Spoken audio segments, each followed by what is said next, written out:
Ministro Joaquim Barbosa, extradição 1126, requerente Governo da República Federal da Alemanha, extraditando Manfred Wyll.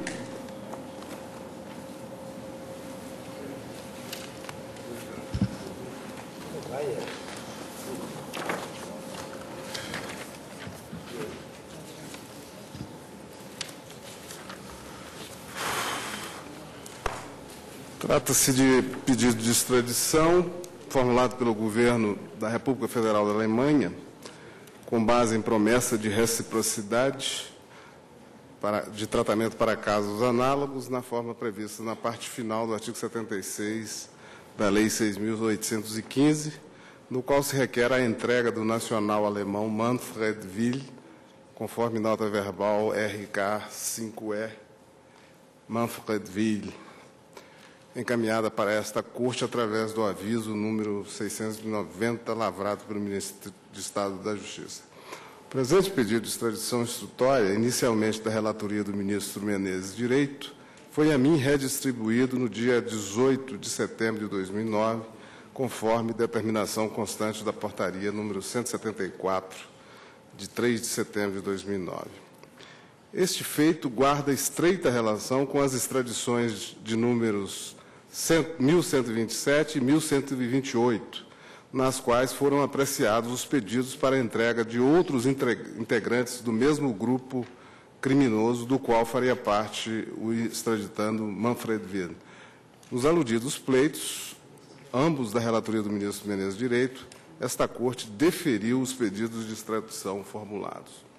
Consta dos autos que foi decretada a prisão do extraditando pelo juízo de instrução do Tribunal da Comarca de Görlitz, República Federal da Alemanha, em 20 de dezembro de 2007, em decorrência do suposto tráfico ilícito de drogas entre países da América do Sul e da União Europeia.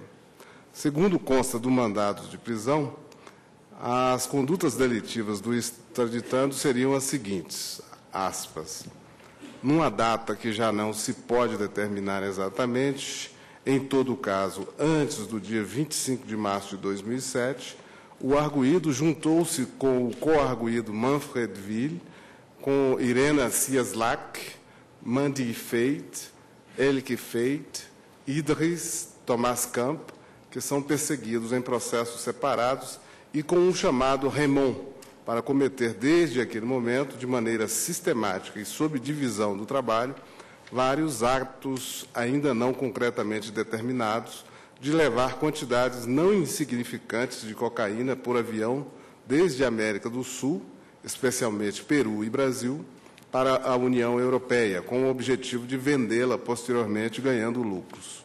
O co-arguido Manfred Wyll, assim como Irena Cieslak, Mandy Feit, Elke Feit e Marco Feit, que são perseguidos em processos separados, eram diretamente responsáveis pelo transporte da cocaína desde a América do Sul para a Europa, enquanto os outros perseguidos em processos separados, Idris e Kamp, tinham que organizar cada vez as viagens dos correios de drogas.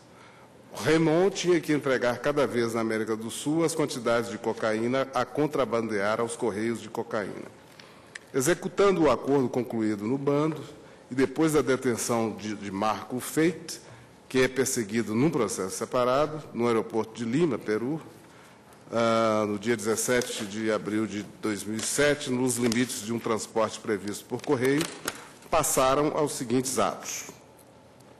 Primeiro, o arguido e a Irena Cieslak, que é perseguida num processo separado, viajaram a Natal, Brasil, no dia 26 de abril de 2007, ou 27 de abril de 2007, como foi combinado no bando. Ali, receberam de Raymond 4 quilogramas de cocaína de uma quantidade mediana, com os quais voltaram do Brasil num avião no dia 14 de maio de 2007, chegando a Amsterdão, Países Baixos, onde a cocaína foi entregue ao co-arguido Idris para ser vendido posteriormente, ganhando lucros. O arguido e a Irena Cieslak, que é perseguida no processo separado, receberam cada um salário de correio de 4.000 euros. 2. Além disso, no dia 4 de junho de 2007, o arguido e o co-arguido Manfredville viajaram, como foi combinado no bando, com escala em Natal, Brasil, a São Paulo, onde receberam outra vez de Remon 4 quilogramas de cocaína de uma qualidade mediana, com os quais o arguido e o co-arguido Manfredville voltaram do Brasil num avião no dia 11 de junho de 2007, chegando a Paris. De ali foram com a cocaína para Roterdão, onde a mesma foi entregue a Idris para ser vendido posteriormente, ganhando lucros. O arguido e o co-arguido Manfredville receberam cada um um salário de correio de 6 mil euros. Além disso, no dia 20 de julho de 2007, o arguido e o co-arguido Manfredville viajaram, como foi combinado no bando, a São Paulo, Brasil, onde receberam de novo de Raymond 4 quilogramas de cocaína de uma qualidade mediana. Com a quantidade de cocaína mencionada, o arguido e o co-arguido Manfred voltaram num avião número JJ 8096, São Paulo, Paris, para a França, e depois levaram a cocaína para Haia, Países Baixos. O arguido e o co-arguido Manfred receberam o salário de correio de 12 mil euros. Finalmente, no dia 10 de outubro de 2007, o arguido e o co-arguido Manfred, encarregados por Idris, que é perseguido num processo separado, foram para a República Dominicana, de onde tinham que levar 4 quilogramas de cocaína de uma qualidade mediana para os Países Baixos, para que seja vendida ali ganhando lucros. Mas, como o fornecimento de cocaína não teve lugar na República Dominicana, o arguido e o co-arguido Manfred voltaram no dia 17 de outubro de 2007, sem levar estupefacientes. Ao arguido e ao co-arguido Manfred foi prometido um salário de correio de 8 mil euros. O arguido sabe que não dispõe de uma licença para transportar ou trazer consigo estupefacientes.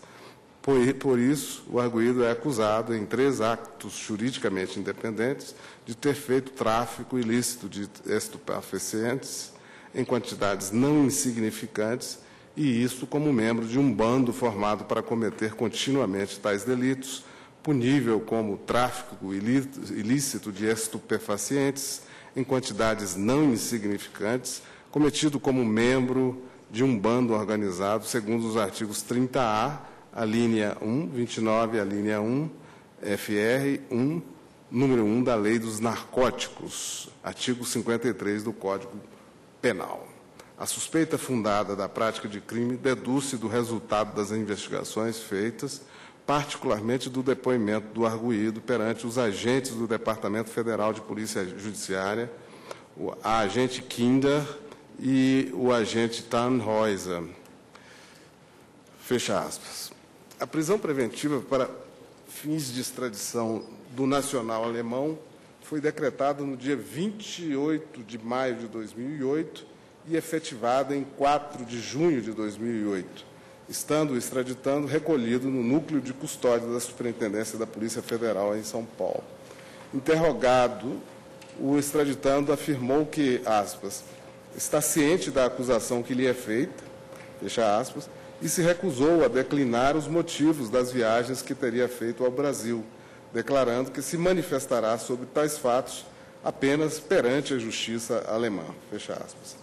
A defesa alega que, aspas, o processo contra o extraditando na República Federal da Alemanha foi iniciado com base em provas ilegalmente colhidas em desrespeito à soberania nacional, fecha aspas, sustentando ainda, aspas, não ter o Estado requerente comprovado a competência do tribunal que expediu o mandado de prisão preventiva para julgar os crimes imputados ao extraditando, fecha aspas. O Ministério Público Federal, no parecer de folhas tais, manifestou-se pelo deferimento do pedido de extradição, ressalvando a hipótese do artigo 89 da Lei 6.815. O extraditando já foi condenado pela primeira vara de Guarulhos, na ação penal número tal, por tráfico de drogas, tendo, inclusive, já cumprido integralmente a pena privativa de liberdade. É o relatório. O voto de vocês.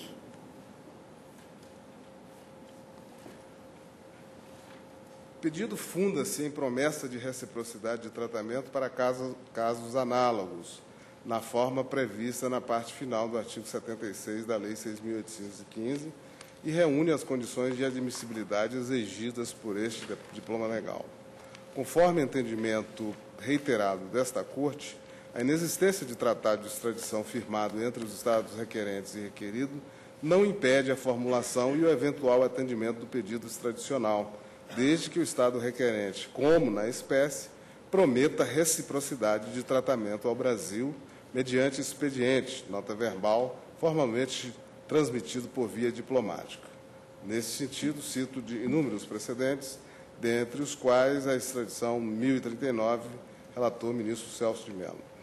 O Estado requerente possui competência jurisdicional para processar e julgar os crimes imputados ao extraditando, pois a Convenção das Nações Unidas contra o Crime Organizado Transnacional, promulgada pelo Brasil mediante decreto número 5.015 de 2004 e internalizada pela República da Alemanha em 2006, dispõe que o Estado requerente possui competência jurisdicional na hipótese de a infração ter sido cometida por um de seus cidadãos em mais de um Estado, merecendo destaque o seguinte, artigo 3º, âmbito de aplicação. Primeiro, salvo disposição em contrário, a presente Convenção é aplicável à prevenção, investigação, instrução e julgamento de, letra B, infrações graves na acepção do artigo 2º da presente Convenção, sempre que tais infrações sejam de caráter transnacional e envolvam um grupo criminoso organizado. 2. Para efeitos do parágrafo 1º do presente artigo, a infração será de caráter transnacional se a. for cometida em mais de um Estado. 2. Sobre a jurisdição, artigo 15, 2.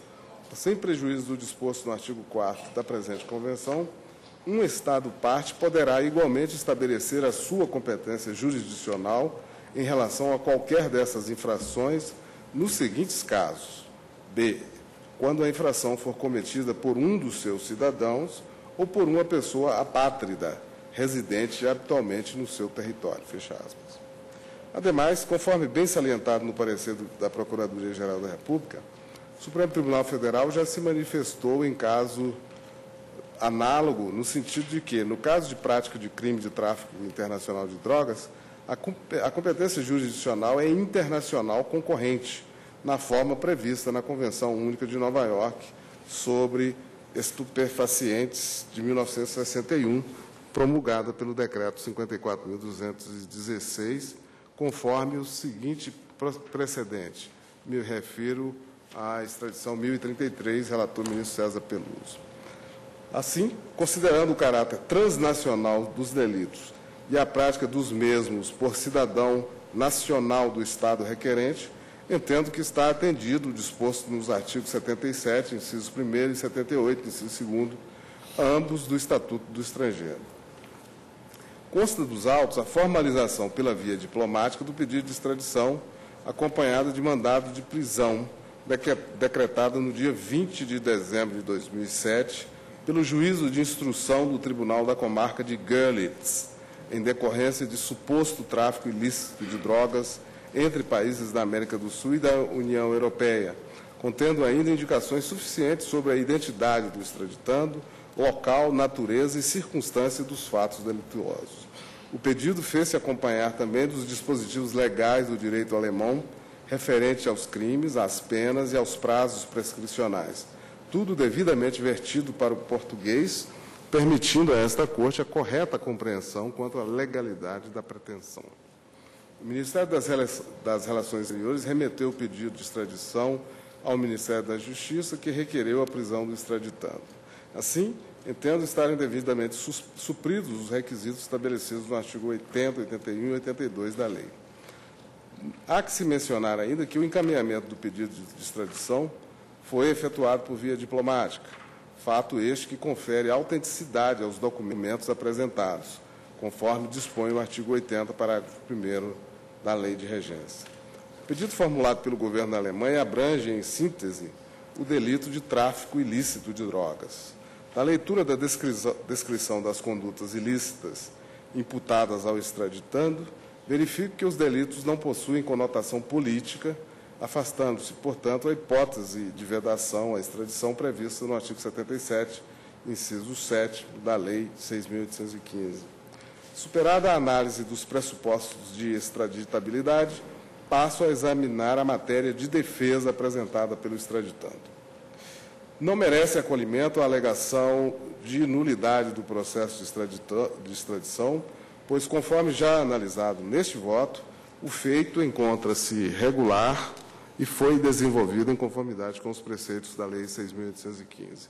Também não merece acolhimento a alegação de que o pedido de extradição deveria, aspas, ser indeferido porque fundado em depoimento do extraditando, colhido ilegalmente por agentes da Polícia Federal Alemã que se fizeram, em tese, passar por agentes diplomáticos, fecha aspas.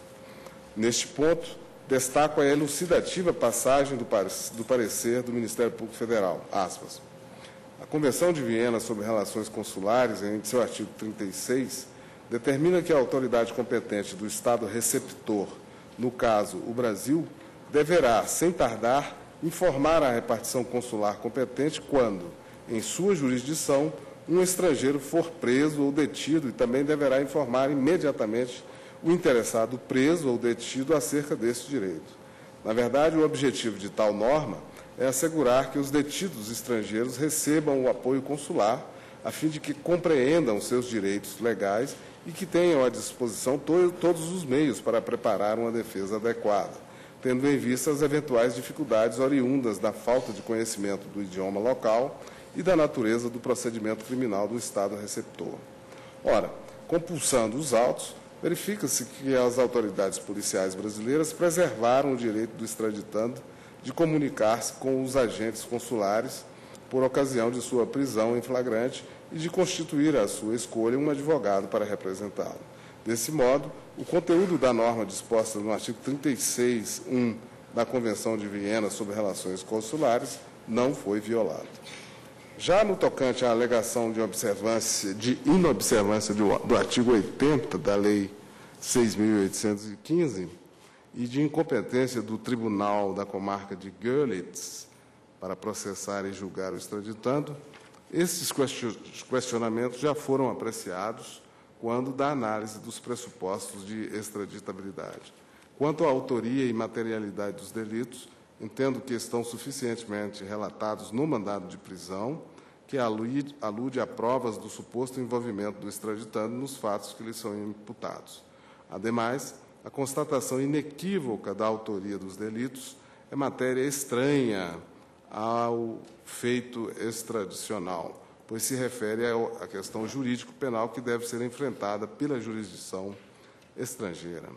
É pacífico o entendimento do Supremo Tribunal Federal, no sentido de que não cabe, em processo de extradição, o exame do mérito da pretensão penal deduzida em juízo no país solicitante. Cito, nesse sentido, os precedentes das extradições 853, 866, 897, 936 e 947.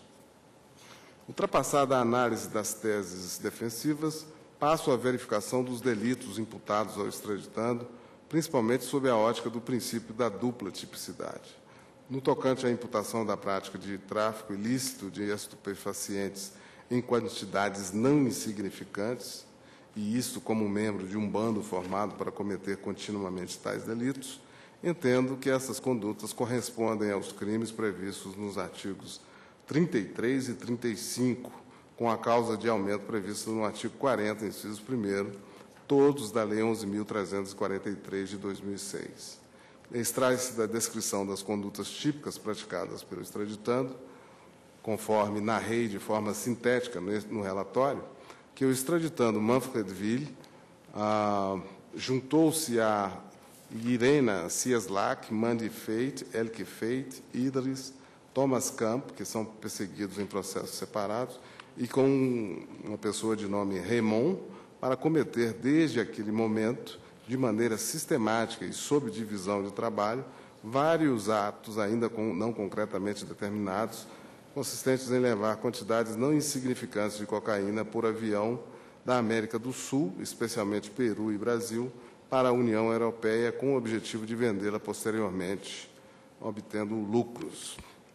Assim, parece-me indubitável que as imputações feitas ao extraditando encontram correspondência no ordenamento jurídico brasileiro com os delitos previstos no artigo 33, 35 e 40 da Lei 11.343, uma vez que houve o transporte, artigo 33, o transporte transnacional, artigo 40, da Lei 11.343, de drogas por pessoas associadas para tal fim. Feitas essas considerações, entendo estar satisfeito o requisito da dupla tipicidade. Passo a analisar a questão relativa à prescrição. Nos termos da legislação penal alemã, a pena máxima prevista para os delitos imputados excedem a 10 anos de prisão, o que corresponde ao prazo prescricional de 20 anos. Importante ressaltar que o próprio Estado requerente informou que a prescrição é interrompida pela ordem de prisão. Dessa forma, conforme a legislação do Estado requerente, os delitos imputados não estão ainda prescritos, considerando o lapso prescricional de 20 anos e ante a ocorrência de causa interruptiva no dia 20 de dezembro de 2007. Já em conformidade com a legislação penal brasileira, os delitos equivalentes aos imputados possuem penas máximas de 15 anos e de 10 anos. Consequentemente, os prazos prescricionais são de 20 anos e 12 anos. Assim, considerando que os supostos delitos ocorreram entre os meses de março e outubro de 2007, a conclusão que se chega é que a prescrição só se consumará nos anos de 2027 e 2019. Assim, o requisito da dupla possibilidade de punição se verifica nas imputações feitas ao extraditando. Importa destacar que não há que se falar no óbice do artigo 89 da Lei 6.815, uma vez que o extraditando já cumpriu integralmente a pena privativa de liberdade fixada pela Primeira Vara Federal de Guarulhos. No exposto, e considerando que o Estado requerente consignou promessa de reciprocidade e assumiu os compromissos previstos no artigo 91 da Lei 6.815, eu defiro o pedido de extradição do nacional alemão Manfred Wiel. Ressalvo que deverá ser efetuada a detração do tempo de prisão ao qual o extraditando foi submetido no Brasil por força deste pedido de extradição. Saliento ainda que, por força do Estatuto do artigo 89 do Estatuto do Estrangeiro, a extradição somente será executada após a conclusão de eventual outro processo a que responda o extraditando no Brasil ou o cumprimento da pena eventualmente aplicada, com a ressalva do disposto no artigo 67 da lei. É como voto. Eu acompanho o relator, presidente, apenas gostaria de uma questão, que quando Vossa Excelência, ao final, relativamente à eventual condenação no Brasil, faz a remissão ao artigo 89, isto fica a critério do presidente, não é isso? Na eventualidade de haver uma outra condenação. Uma outra condenação que não nos aquela, termos. Que aquela ele já cumpriu, porque eu acompanho o relator, Excelência. Também. Sérgio. Também eu acompanho o relator. Senhor presidente, eu também acompanho o relator e apenas destaco um ponto importante ressaltado no parecer da douta Procuradoria-Geral da República, que foi objeto de apreciação por parte do eminente ministro Joaquim Barbosa. Essa é uma questão que certamente deverá ser considerada por esta Corte em casos futuros, se e quando ocorrer transgressão a uma norma de vital importância e que hoje, usando a expressão utilizada pelo eminente professor Cansado Trindade, quando juiz da Corte Interamericana de Direitos Humanos, na opinião consultiva 16 de 1999, trata-se de uma prerrogativa que compõe hoje o universo conceitual dos direitos básicos da pessoa humana.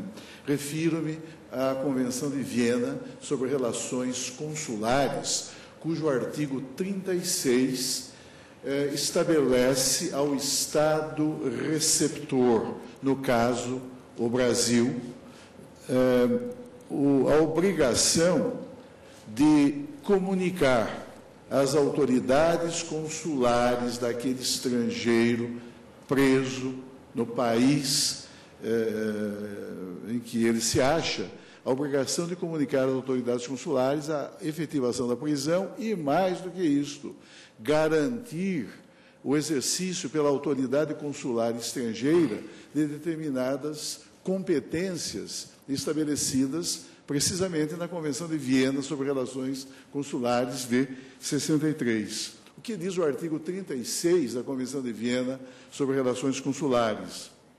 Estabelece que, a fim de facilitar o exercício das funções consulares relativas aos nacionais do Estado que envia, os funcionários consulares terão liberdade de se comunicar com os nacionais do Estado que envia e visitá-los. Os nacionais do Estado que envia, no caso, o Estado que envia a República Federal da Alemanha, no contexto dessas relações bilaterais instauradas no âmbito deste processo extradicional. Os nacionais do Estado que envia, vale dizer, os alemães, terão a mesma liberdade de se comunicarem com os funcionários consulares. E se o interessado lhes solicitar, as autoridades competentes do Estado receptor, no caso, nesse contexto, o Brasil, portanto, as autoridades brasileiras, deverão, sem tardar, without delay, é a expressão da Convenção de Viena, informar a repartição consular competente, no caso, seria a repartição consular da República Federal da Alemanha, quando, em sua jurisdição nacional do Estado que envia, for preso, encarcerado, posto em prisão preventiva ou detido de qualquer outra maneira. Essa é uma questão que tem sido debatida muito no âmbito da Corte Internacional de Justiça em Haia. Há vários casos, alguns dos quais referidos no parecer da douta Procuradoria-Geral da República, o caso Avena, o caso, acho que Breert, do Paraguai, o caso dos irmãos Legrand, da própria Alemanha, e, mais recentemente, o caso Sanchez-Lhama. É claro que aí cuidava-se de processo penal condenatório. No caso, nós estamos em face de um processo penal para registrar uma opinião do eminente professor Frederico Martins. O processo de extradição é um processo de natureza penal, mas não tendente à sentença condenatória, obviamente, porque não cabe ao Tribunal do Foro, que é o Supremo Tribunal Federal, impor qualquer condenação. Apenas forma-se um título constitutivo que vai legitimar a aplicação da lei penal por parte do Estado requerente, do Estado que promove perante o Brasil esta ação de extradição passiva. Mas, nesses casos todos, a Corte Internacional de Justiça entendeu que houve, por parte das autoridades americanas, dos estados do Oregon, da Virgínia, do Texas, houve transgressão a esta imposição fundada na Convenção de Viena. No entanto, os estados membros, esses estados da Virgínia, do Texas e do Oregon, recusaram-se, na verdade, a cumprir uma obrigação convencional assumida no plano internacional pelos Estados Unidos da América. E, em alguns dos casos, como no caso dos irmãos Legrand, da Alemanha, a sentença de morte simplesmente foi executada, e com a observação de que os Estados membros da Federação Americana não estão sujeitos às injunções emanadas de cortes internacionais. E a coisa se tornou tão séria que o governo dos Estados Unidos da América acabou por denunciar o protocolo adicional à Convenção de Viena sobre Relações Consulares, em março de 2004, e, a partir dessa data, como os Estados Unidos não fazem mais parte do protocolo adicional, tornaram-se imunes nessa matéria em relação à questão da notificação consular, à própria jurisdição da Corte Internacional de Justiça. E os Estados Unidos preferiram, então, celebrar acordos bilaterais com dezenas de outros estados, estabelecendo regras específicas a esse respeito. Estou dizendo tudo isto por quê? Porque foi uma questão suscitada no parecer da douta Procuradoria-Geral da República, objeto de apreciação agora por parte do eminente ministro Joaquim Barbosa, E registrou-se nesses autos que as autoridades policiais brasileiras preservaram o direito do extraditando, súdito da República Federal da Alemanha, de comunicar-se com os agentes consulares do seu país, obviamente, por ocasião de sua prisão em flagrante e de constituir a sua escolha um advogado para representá-lo. Concluindo, então, o Ministério Público Federal, em parecer aprovado pelo eminente Procurador-Geral, que o conteúdo da norma disposta no artigo 36, parágrafo 1º, a linha B da Convenção de Viena sobre Relações Consulares, não foi violado. Isso é importante, porque eu tenho a impressão de que, em diversos procedimentos penais instaurados no Brasil contra súditos estrangeiros, eu tenho a impressão de que as autoridades brasileiras não têm tido a percepção de que há uma obrigação imposta em tratado internacional multilateral, subscrito pelo Brasil, incorporado ao plano do nosso direito positivo interno, e isso pode gerar, eventualmente, considerada o descumprimento de uma prerrogativa básica, porque esse direito não é apenas o direito do Estado,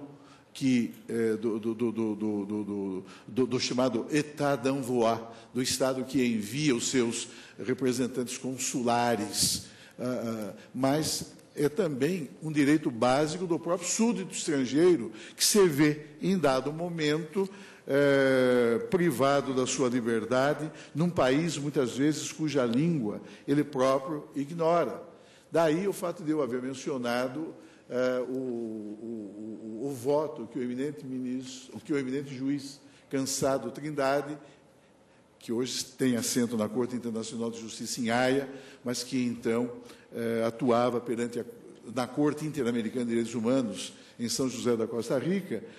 É interessante que o voto concorrente do professor Cansado Trindade, na opinião consultiva 16/99, uma opinião consultiva que foi solicitada à Corte Interamericana de Direitos Humanos pelo México, o professor Trindade descreveu muito bem qual é a função e qual é a importância dessa assistência consular prevista no artigo 36 da Convenção de Viena sobre Relações Consulares. E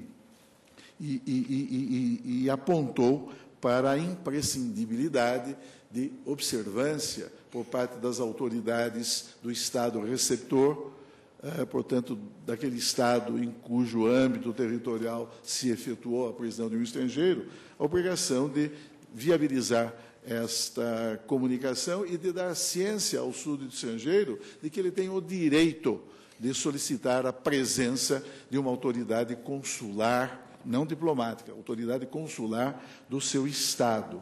E analisando esse tema, sob essa perspectiva mais ampla de que o direito à notificação consular e à efetiva assistência consular compõe, sim, este universo conceitual dos direitos básicos da pessoa humana. Essencial. Sim, como formalidade essencial. Mas, no caso, a douta Procuradoria-Geral da República, tal como observado pelo eminente ministro relator, a douta Procuradoria-Geral da República, que espontaneamente discutiu a matéria, porque eu estava vendo que o próprio extraditando não suscitou esse tema, mas a Procuradoria-Geral da República, quer dizer, consciente da gravidade dessa imposição estabelecida e acolhida pelo Brasil, porque o Brasil é subscritor da Convenção de Viena sobre Relações Consulares, mas a douta Procuradoria-Geral da República, analisando essa questão específica, reconhece que não houve, por parte das autoridades brasileiras, qualquer transgressão a essa prerrogativa básica do ora extraditando. Eu apenas fiz referência explícita, tal como fez o eminente ministro relator, considerado o pronunciamento do Ministério Público Federal, porque entendo que essa é uma matéria da qual o tribunal deve se ocupar, especialmente no contexto da garantia do devido processo e da observância de direitos básicos que assistem a qualquer pessoa, e em particular aos estrangeiros, quando efetivada sua prisão por autoridades brasileiras. Presidente, adiro às colocações do ministro Celso de Mello e ressalto que nós subscrevemos a convenção, nós nos obrigamos a respeitá-la e, no caso, a assistência ao extraditando, ao preso para efeito de extradição pelo consulado, consubstancia o devido processo legal. Ou seja, é um fator que se insere no grande todo que é a defesa. Pela primeira vez, eu me defronto com essa situação concreta e confesso que antes não havia atinado para esse dado e talvez muitos processos tenham passado pelas minhas mãos sem a observância dessa formalidade que, a meu ver, é essencial à valia do ato de constrição. É verdade, é verdade. Por isso, eu concluindo o meu voto, senhor presidente, eu acompanho a manifestação do eminente ministro Joaquim Barbosa e, por reconhecer presentes, no caso, todos os requisitos e observados todos os pressupostos inerentes ao pedido extradicional, eu, acompanhando Sua Excelência, eu defiro o pleito formulado pela República Federal da Alemanha. Portanto, deferida a extradição, estamos no voto do relator.